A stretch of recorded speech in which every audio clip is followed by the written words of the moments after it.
Hello everyone. So here in this series of video lecture, what are we seeing? We have seen some SIC instructions and in this lecture we'll see some programming examples based on the instructions that you have learned so far. So we'll start with sample data movement operation. This example is actually the figure 1.1, which is 1.2, which is taken from the Leland book, Elbeck textbook. Okay. So they have given two parts here. This part does some reserving, okay, some initialization part, and this is your programming part. So let's try to understand these two parts first. These are called as assembler directives, which you may not be familiar by now, and you will be learning these assembler directives in module 2 in the chapter assemblers. So I'll give you a brief idea what assembler directives are. They are just instructions which provides extra information to the assembler. They are not translated to machine instructions like you have LDA, STA and all these are assembly language instructions, but these you call it as assembler directives. They have some extra purpose. So what does this RESW? It's a reserve word. This is word, byte and reserve byte. Okay, so what this means is, suppose if you take a C programming example, okay, let me take a small C program example where you have steps like int a, right, integer a. So this is a declaration. So you are declaring an integer variable. It will assign 4 bytes to this integer variable a. So similar to that, you have reserve word and reserve byte instruction. So reserve word and reserve byte will declare, reserve word will declare one word, okay. It will, so here it says you have to reserve one word and you name that location with the variable alpha. Similarly, reserve byte means reserve one byte and name that location with the variable C1. You can give any number here, 2, 3, 4, whatever. So whatever number you give, that much number of words or bytes depending upon the directive will be reserved. So it's equivalent to declaring a variable in your C program. And suppose if you want to initialize a value, say int a is equal to 5. So here what you are doing, you have the memory where a variable a is being declared somewhere in memory location with the value 5. So for that, in order to achieve this, you have two assembler directives, word and byte. So here one word is being declared with the name 5, and in that a word, the word 5 is being stored.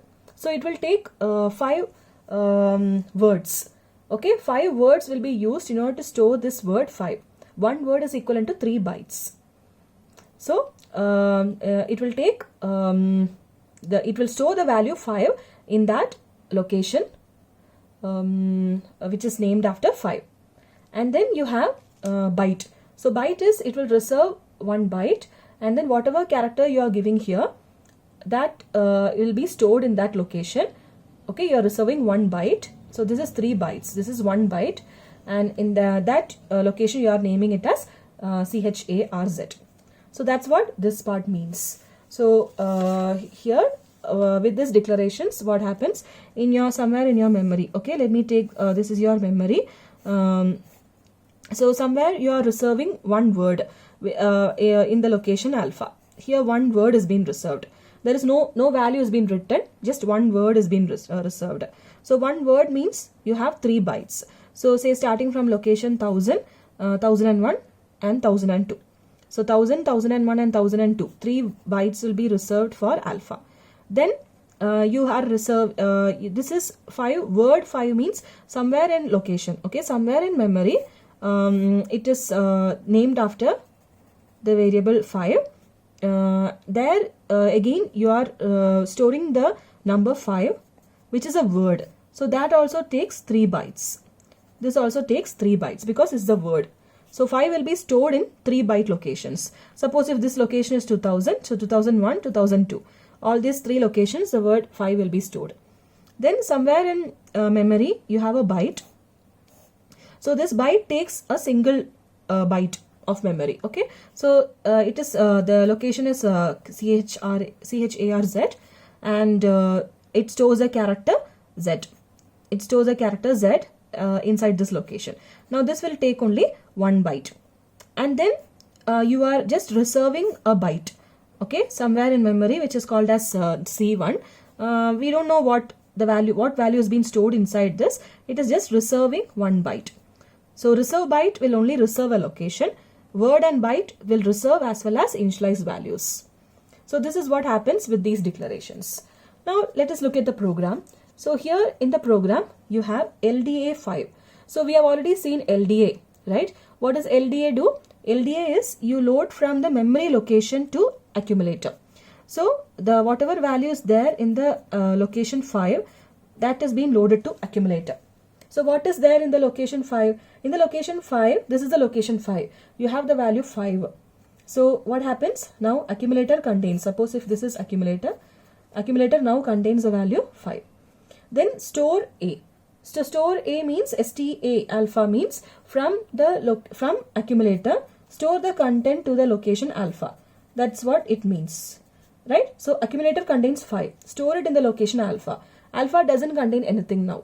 So what does accumulator contain? It contains a value 5. So that will be stored into the location alpha. Then we have LDCH CHARZ. Okay, this LDCH is an instruction which will load the value from this location. The char set contains, this is a char set. Char set contains 1 byte of data. So LDCH, what it will do is it will take the value from the location char z, and in the accumulator the rightmost bit, okay, the rightmost byte will be stored with the value that is contained in this memory location. That's what LDCH instruction mean.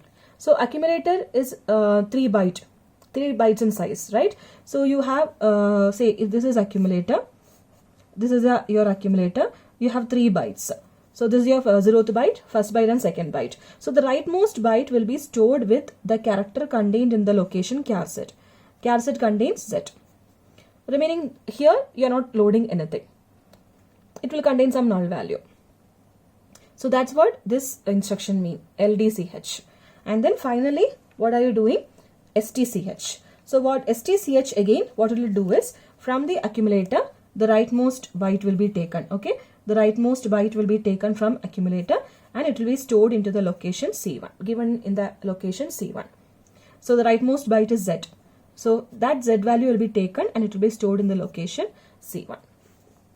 So I hope this simple. This is a simple data movement instruction. Okay, where you are copying a value from one location to another location, where one is a word and the other is a character.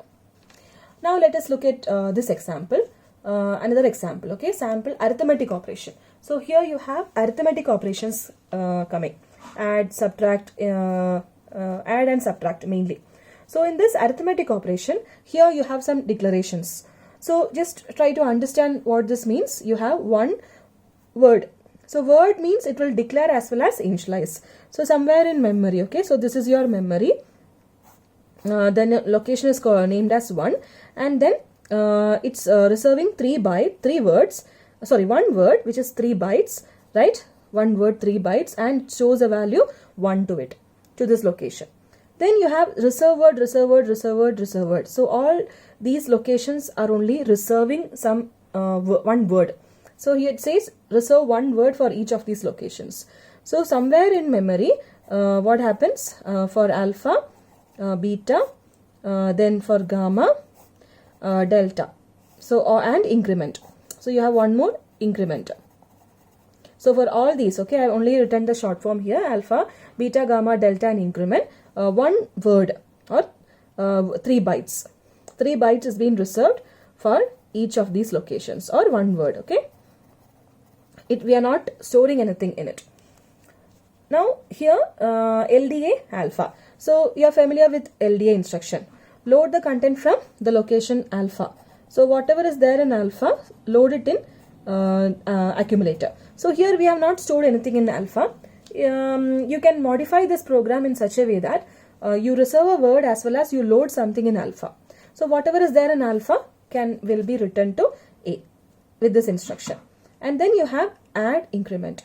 So what happens? The contents of accumulator, okay, the contents of accumulator will be added with the contents which is there in the address location INCR, and the result will be stored back in accumulator. So accumulator already contains alpha. So this is alpha. So this is equivalent to alpha plus INCR. That has been stored into accumulator. Then you have subtract 1.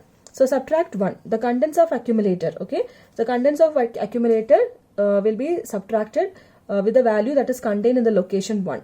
So what is there in accumulator already? It contains alpha, right? It contains alpha plus INCR. This is the content of accumulator now. This will be subtracted with the value that is contained in the location 1. 1 contains a value, value 1 itself. So this operation has been performed, and the result is stored back in the accumulator itself. And then see STA. So what happens in STA? Whatever is there in accumulator. Now this is what is there in accumulator. This is getting stored to the location beta. So what is there in accumulator? The whole thing, okay. This is getting stored to the location beta. That is from accumulator to the location beta. So in your location beta, you will have whatever value was there in alpha plus the value which is there in INCR minus 1. That will get stored in the location beta. Now similarly here the remaining steps is being written. So you can go through these instructions on your own to understand what operation this does. This also does the same thing.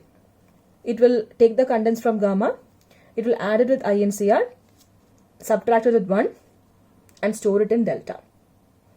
Okay. So this is a simple arithmetic operation instruction example.